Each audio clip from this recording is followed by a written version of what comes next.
is this some kind of touchy-feely socialist conspiracy going on here?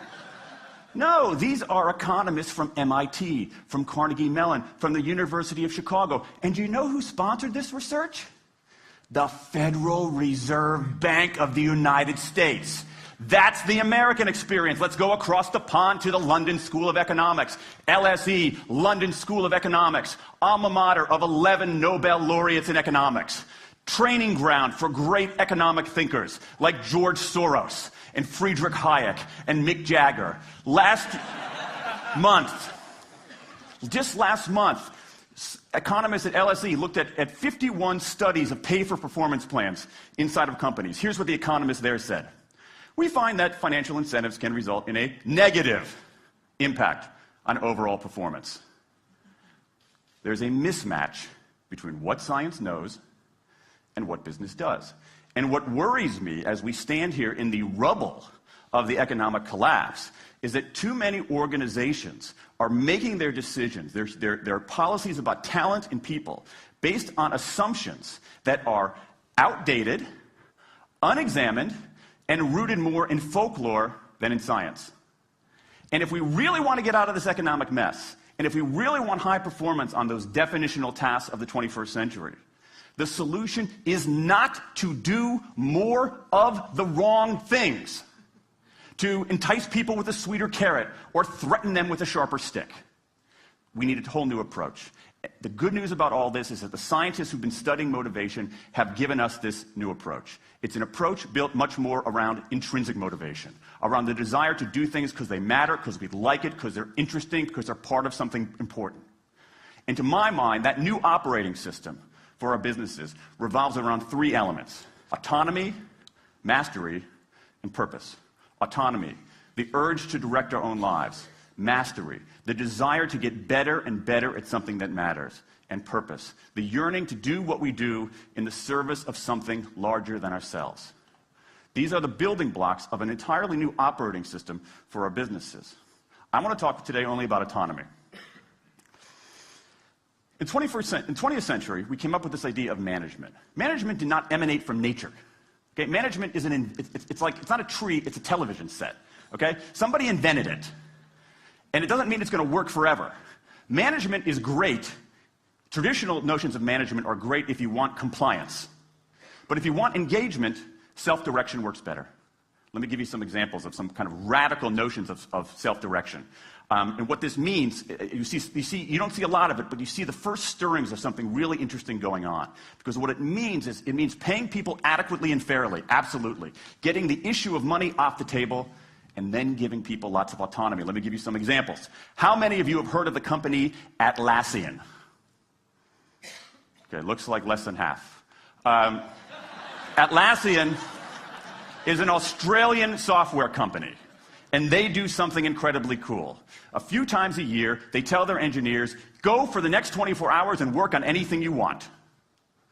As long as it's not part of your regular job. Work on anything you want. So the engineers use this time to come up with a cool patch of code, to come up with an elegant hack. Then they present all of these stuff that they've developed to their teammates, to the rest of the company, in this wild and woolly all-hands meeting at the end of the day. And then, being Australians, everybody has a beer. They call them FedEx days. Why? Because you have to deliver something overnight. It's not bad. It's a huge trademark violation, but it's pretty clever. That one day of intense autonomy has produced a whole array of software fixes that might never have existed. And it's worked so well that Atlassian has taken it to the next level with 20% time, done famously at Google, where engineers can spend 20% of their time working on anything they want. They have autonomy over their time, their task, their team, their technique. Okay? Radical amounts of autonomy. And at Google, as many of you know, about half of the new products in a typical year are birthed during that 20% time. Things like Gmail, Orchid, Google News. Let me give you an even more radical example of it.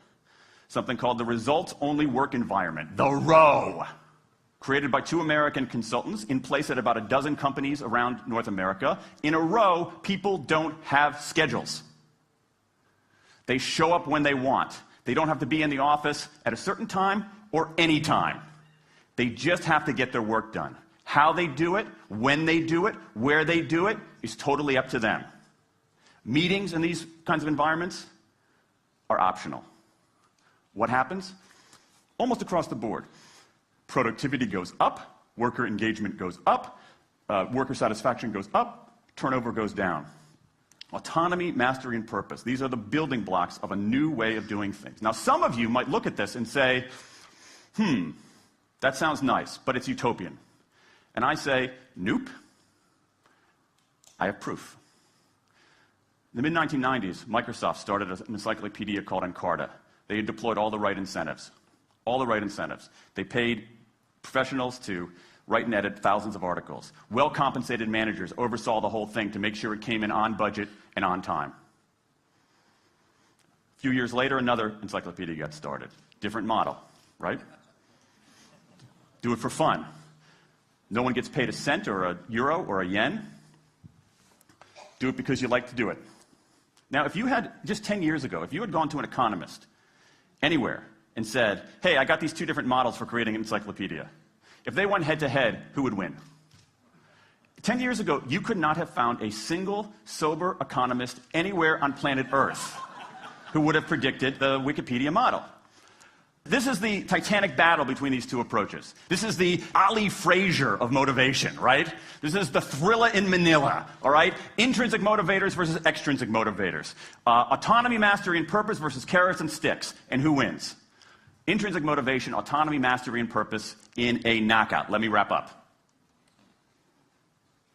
There's a mismatch between what science knows and what business does. And here's what science knows. 1.